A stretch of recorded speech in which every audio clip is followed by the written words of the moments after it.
박근혜 대통령 신년 기자회견을 보다가 텔레비전을 꺼버렸다 이런 보도가 그 국회의원이 누굽니까? 그분을 밝히면 그분이 굉장히 임종원 씨가 누굽니까? 문건 파동의 배우가 김무성, 유승민이다 이렇게 얘기를 했는데 3인방에 하청을 받은 사람들이 이렇게 셌니? 정말 3인방은 얼마나 세겠냐? 김무성 대표가 혹시 일부러 노출시킨 건 아닐까요? 글씨가 굉장히 또박또박 정자처럼 써졌어요. 청와대가 뭐 흥신소가 몰래카메라 나오고 무슨 도청장치 나오고요. 여자 문제 지키고. 속으로는 굉장히 부글부글하고. 토크 돌직구 시작하겠습니다. 오늘은 박근혜 대통령 신년 기자회견 그리고 그 이후에 여권 내부에서 지금 벌어지고 있는 파장에 대해서 얘기를 해보도록 하겠습니다. 정치부 황준범 기자 나오셨습니다. 안녕하세요. 네, 안녕하세요. 황준범입니다. 정치 토크 처음 나오신 것 같은데요. 간단하게 자기소개를 좀 해주실까요? 처음입니다. 저는 새누리당을 출입하고 있습니다. 거기서 팀원들과 함께 출입하고 있는데 거기 반장을 맡고 있습니다. 옛날 MB정부에서 청와대도 출입하고 그랬었죠? 네, 그렇습니다. 예. 네.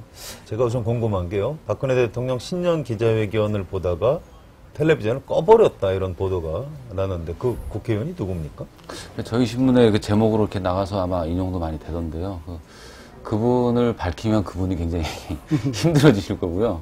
저도 앞으로 밥 먹으면서 취재하기가 굉장히 어려워집니다. 그래서 다만 이제 누구보다도 박근혜 대통령을 아끼고 합리적인 의원이라는 점을 그럼 친박 의원이군요. 친박이라고 할 수도 있고 아니라고 할 수도 있고 그렇습니다. 몇몇 의원들 얼굴이 떠오르네요. 합리적이면서 또 친박이고 애정 있는 분 하면 뭐 몇 사람 안 되거든요, 사실. 네. 자, 지금 방금 김무성 새누리당 대표 기자회견을 했는데요. 그 기자회견 메시지보다도 오히려 관심이 되는 게 이른바 그 수첩 메모에 나오는 KY가 밝혀졌어요. 그게 이제 김무성 대표 자신하고 유승민 의원이라고 했는데 그 맥락이 어떻게 됩니까? 누가 그런 말을 했다는 거죠? 음종원 씨? 음종원 씨가 누굽니까? 청와대 홍보수석실에 있는 또 그 산하에 있는 홍보기획비서관실 행정관입니다. 네. 음종원. 그래 높은 사람은 아니네요. 그렇죠. 행정관 위에 비서관, 수석비서관 이런 체제에서 볼 때 그렇게 높은 건 3, 4급 아니죠. 되는 거죠. 이제 이준석 전 새누리당 비대위원에게 이제 사석에서 했다는 건데요. 왜 그런 얘기를 한 거죠? 무슨 근거가 있나요? 그게? 평소 청와대 행정관들의 인식을 좀 드러낸 거라고 할 수는 있는데요. 청와대에서 보기에는 조응천 예, 전 공직기관 비서관. 그렇죠. 비서관과 김무성 대표 그리고 유승민 의원과 사이가 가깝다. 네. 이렇게 이제 인식을 하고 그 바탕에서 멀리 가서 배우다 이렇게 이제 말을 했던 걸로 지금. 궁금한 게 말이죠. 청와대 행정관이면 굉장히 뭐 좀 미관말직인데 어떻게 집권여당 대표하고 현역 의원을 그렇게 뭐 문건에 배우다 이렇게 단정해서 얘기할 수 있나요? 무슨 물증 같은 게 있었습니까? 그런 거 아닌 것 같은데요. 굉장히 좀 그분이 꽤 센 사람인 모양이죠. 얘기를 한 사람이 이른바 십상시에 들어갑니까? 십상시에 들어가죠. 네. 그러니까 쎄 많네요. 그럼 네, 그분이. 이 청와대에서 이제 이번에 파동이 났을 때 3인방 이렇게 세 명의 비서관 얘기가 됐는데 사실 그 3명의 비서관을 제외하고 첫 번째 실세 실무자로 꼽으라면 음종환 행정관을 꼽는데 그 십상시에서도 탑이라는 얘기네요. 네, 그렇습니다. 새누리당 의원들도 지위가 높다는 걸 인정하는 행정관이죠. 예, 이정현 지금 최고위원이죠. 이정현 의원의 보좌관 출신 아닙니까? 이정현 의원의 보좌관을 했었고 그전에는 권영세 의원도 역시 그 방에서도 그러니까 있었고. 그 십상시인데 지금까지 3인방의 권력 전횡 이건 이제 증거는 나오지 않았다. 대통령께서도 그렇게 뭐 이 사람들 더욱 믿게 됐다 이렇게 말씀을 하셨는데 보면은 3인방의 비호를 받아서 활동하는 십상시 중에 한 명이 벌써 여당 대표를 뭐 배우를 밝히겠다 지목하면서 이런 거 굉장히 이게 좀 심각하고 이건 어떻게 보면 국정농단 같기도 하고 이건 권력수행 같기도 하고 굉장히 심각한 문제 같아요. 3인방에 하청을 받은 사람들이 이렇게 셌니? 정말 3인방은 얼마나 세겠냐 이게 지금 사람들이 그렇게 생각을 하거든요. 이게 이제 알려진 것은 김무성 대표가 메모해놨던 수첩을 볼 때 이제 카메라 기자들이 그 수첩을 찍어서 알려지게 된 건데요. 김무성 대표가 혹시 이걸 일부러 노출시킨 건 아닐까요? 그게 여전히 좀 의문인데요. 예를 들면 이제 김무성 대표가 신년 기자회견을 했는데 거기서도 그런 질문이 나왔죠. 김 대표는 본인이 본회의장에서 그냥 다른 메모를 좀 보다가 찾다가 우연히 찍힌 거다 이렇게 얘기를 합니다만 이게 어떤 파장을 일으킬지 김무성 대표가 모르지 않을 사람이고 그리고 예전에 그런 경우가 있습니다. 김재원 의원이 보낸 문자를 보다가 남북 정상회담 발언 농사태 때요. 네. 그때도 사실은 김재원 의원이 보낸 문자가 찍힌 적이 있었거든요. 그 효과는 김무성 대표한테 좋은 효과였습니다. 그러면 그렇죠. 김재원 의원을 좀 뭔가 좀 길을 누르는 이런 효과를 봤거든요. 그래서 그런 여러 정황들을 봤을 때 의도도 있지 않느냐. 김 대표는 오늘 억울하다고 합니다. 누명 썼다고. 의도 여부는 뭐 본인만이 알겠지만 그렇죠. 보면 글씨가 굉장히 또박또박 정자체로 써졌고요. 누구나 쉽게 알아볼 수 있게 써졌어요. 언젠가 그리고 보여주려고요? 네. 6일날 들었다는 메모를 갑자기 며칠 지나서 13일날인가 12일날인가요? 본회의장에서 딱 누구나 그 찍을 수 있는 위치에 꺼냈다는 것은 아무래도 좀 의심을 받기에 충분한 게 아닌가. 납득은 안 가요. 왜냐하면 아무리 힘이 없는 대표라고 하지만 집권여당 대표인데 청와대 김기춘 실장한테 공식 항의를 해서 그 청와대 그 행정관을 잘라라 이렇게 당당하게 요구할 수 있을 것 같은데 뭐 그런 식으로 국회에서 수첩을 보는 척해서 노출을 시켰다. 김무성 대표가 그 정도밖에 안 되는 분인가요? 그런데 김무성 대표가요 그 전에 여러 자리에서 그 얘기에 대해서 이미 전에 듣고 굉장한 분노를 나타냈다는 그런 얘기들도 나오고 있거든요.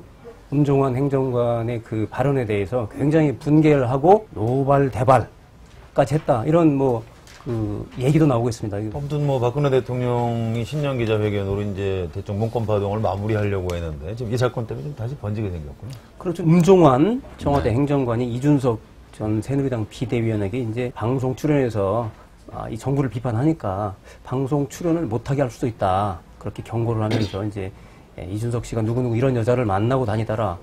이렇게 이제 하면서 협박까지 했다. 이런 게 이제 이준석 씨가 이렇게 뭐 언론에 이렇게 말을 했죠.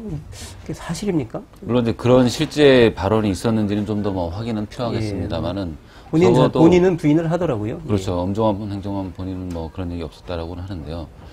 다만 이건 있습니다. 엄종환 행정은 굉장히 의원 보좌관 시절부터 그 이름난 정보통입니다. 예.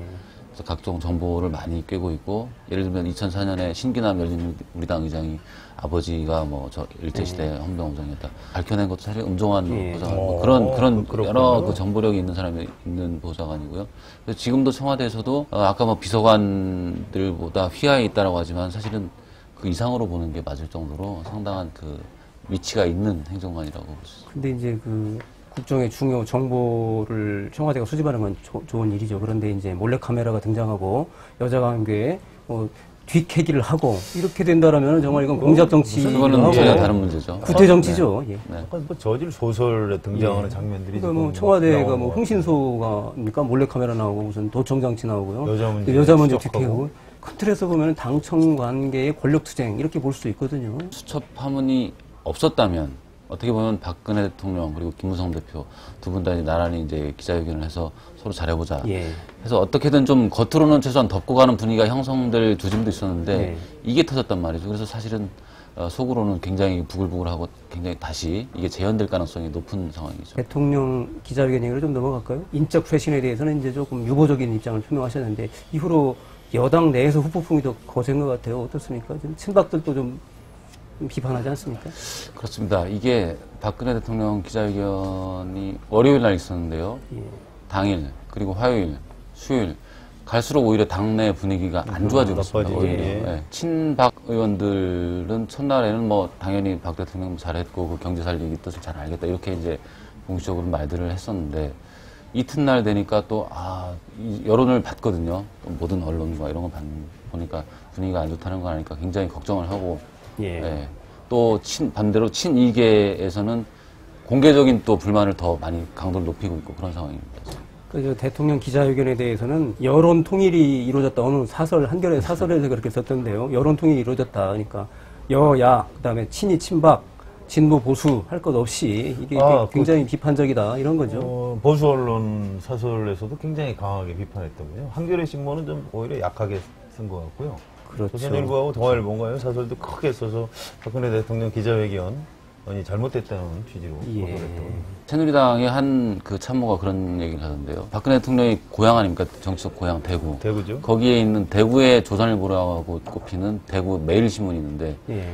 거기서도 이번 그 신년 회견에 대해서 굉장히 아쉬움 많다. 네. 비판하는 사설을 쓴 거를 굉장히 유심히 얘기를 하더라고요. 유심히 보면서. 네. 대통령이 기자회견을 해도 걱정이고요. 안 해도 걱정입니다. 지금 12일 날 기자회견이 지금 취임 이후 두 번째인데 국민들이 좀 자주 대통령이 기자회견도 하고 대국민 담화도 하고 이러길 바라는데 또 막상 대통령이 기자회견을 하면은 국민들 속을 뒤집는 그런 내용이 나오니까 이거 해도 걱정, 안 해도 걱정 이런 상황이거든요. 그러니까 왜 기자회견을 하는지 모르겠다는 얘기가 나오는 거죠. 그렇죠. 그래도 해야죠. 뭐 네. 그래도 해야죠. 예. 대통령이 기자회견을 1년에 한 번씩 한다는 건 비정상인 것 같고요. 그렇습니다. 네. 오히려 좀 자주 하다 보면 국민들이 익숙해질 텐데 말이죠. 내용은 그렇더라도 뭐 이렇게 기자회견을 자주 해서 하는 그 자체는 좀 긍정적으로 볼 수 있는 부분이죠. 김무성 대표하고 박근혜 대통령 사이가 어떨 것 같습니까? 황준범 기자가 그래도 여당 반장이고 그러니까 좀 남다른 시각을 좀 갖고 있을 것 같은데요. 당분간은 큰 틀에서 서로 정면으로 치받는 이런 모습은 없을 거라고 봅니다. 물론 수첩 파동은 이제 잔잔하게 그 밑에서 부글부글 끄는 건 별개로 하고요. 왜냐하면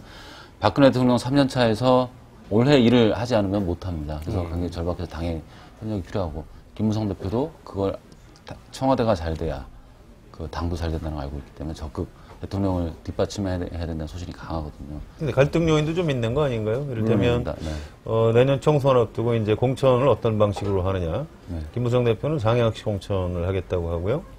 그다음에 친박 의원들은 전략 공천이 필요하다. 그러니까 박근혜 대통령이 공천권을 좀 행사해야 한다 이런 뜻인 것 같고요. 네. 또 여의도 연구원장이죠. 네. 홍문종 의원도 그런 얘기를 했습니다만 여의도 연구원장이 공천에 필요한 여론조사 같은 걸 하는 데이기 때문에 굉장히 중요하다. 그래서 그런 자리에 박세일 교수 같은 사람 앉히면 안 된다 이렇게 얘기하던데요. 지금 그 인사 문제도 마무리가 안 됐죠? 마무리 안 됐죠. 아직 보류 중입니다. 당협위원장도 지금 선정 과정 또 교체하는 이런 게 있는데 그걸 놓고도 굉장히 티격태격하고 있습니다. 그런 부분이 있고 또 그 박세일 여의도 연구원장 임명을 비롯한 앞으로 있을 그 당직 인선 문제 이런 데서 서로 또 자기 그 자리를 놓고 좀 싸울 거고 그런 요소들은 있습니다만은 4월 뭐 그래도 보궐선거가 있지 않습니까? 그때까지는 좀 어떻게든 봉합시키면서 가지 않을까 하는 당장은 봉합시킬 그렇습니다. 것이다. 김무성 대표가 꾹꾹 참는 그런 느낌이 들어요. 대통령 기자회견을 두고도 당의 입장에서는 여론과 좀 다르지 않느냐, 민심과 좀 동떨어지지 않았느냐 이렇게 말할 법도 한데 그런데 굉장히 완곡하게 꾹꾹 그런 눌러 참는 모습을 보이는데 어쨌든 청와대라는 살아있는 권력이 있기 때문에 그 여당 대표도 당분간은 좀 참는 모양새를 보이지 않을까. 그렇지만 내년 총선이 다가오면은 이제 국회의원들도 민심을 따를 수밖에 없거든요. 당장 자신의 이제 선거가 문제인데 계속 청와대에 끌려가면은 이 민심 위반을 감당해낼 수 없거든요. 일정 시점이 지나면 올해 상반기 지나면서 여당에서도 이제 청와대를 공격하는 말들이 그냥 거칠게 튀어나오지 않을까 그럴 가능성도 있다고 봅니다. 네, 당연히 그렇게 되겠죠. 자, 회견 이후에 이제 파장에 대해서 조금 한번 짚어보죠. 예. 뭐 인적 개편 같은 게 있을까요? 어떤 언론에서는 김기춘 실장 그냥 갈 것이다 이렇게 보도하는 데도 있고, 뭐 좀 이따 교체할 거다 이렇게 보도하는 데도 있고요. 여권에서는 어떻게 봅니까? 대체로는 대통령이 김기춘 실장에 대해서는 어느 정도 시점이 되면은 교체할 가능성을 얘기를 했다. 실제로 현안이 마무리된 다음에 뭐 현안이라는 게 뭘 얘기하는 거죠? 대통령에게 업무 보고, 예. 정부 각 부서 업무 보고가 이제 이달 말까지 있고요. 청와대 내부적으로 조직 개편을 하려고 해도 김 실장이 아마 많이 거기에 관여해서 낼 겁니다. 최소한도 거기까지는 뭐 그런 현안들을 말하는 거죠. 공무원연금 개혁. 공무원연금은 사실 4월, 5월까지 갈 수 있는 문제인데 그거를 어떤 김기춘 실장을 교체하는 어떤 그 잣대로 보지는 않을 것 같아요. 그건 아니군요. 네. 네. 작년에 남재준 국정원장 경질 사례를 좀 참고할 필요가 있다고 봅니다. 남재준 국정원장에 대해서 전 국정원장이죠. 여당이나 야당에서 이제 경질하는 요구가 많았지만 하지 않다가 4월 15일이던가요. 서울시 공무원 조작 사건 관련해서 이제 남재준 원장이 강력한 경고를 한 뒤에 한 달 뒤에 잘랐어요. 교체를 했거든요. 지금 대통령 그 말을 보면은 당면 현안 수습 이후 거치 결정 이렇게 돼 있거든요. 당면 현안인데 일단 모양새를 좋게 한 뒤에 명예퇴진 그 모양새를 취한 뒤에 김기춘 실장을 교체하지 않을 수 없는 상황에 있다. 이렇게 일단은 보지만 또 당면 현안이라는 게 너무 애매하기도 하고 또 김기춘 실장에 대한 국정 의존도가 너무 강하기 때문에 이 현안이라는 게 굉장히 이제 뭐 늘어나서 올해 말까지 갈 수도 저는 배제할 수 없다고 봅니다. 그러나 취임 3주년인가요? 2월 25일 전후로 교체될 가능성도 있다 이렇게 봅니다. 여론이 굉장히 악화되고 있고 더구나 이런 수첩 파동도 나고 해서 청와대도 굉장히 부담을 느낀다면 그 정도의 결단은 필요할 것 같습니다. 국정 쇄신 계기가 있어요. 5월이 되면 이제 총리도 교체할 테고. 개각 얘기를 자연스럽게 조금만 해봤으면 좋겠네요. 이완구 원내대표가 국무총리가 되는 겁니까?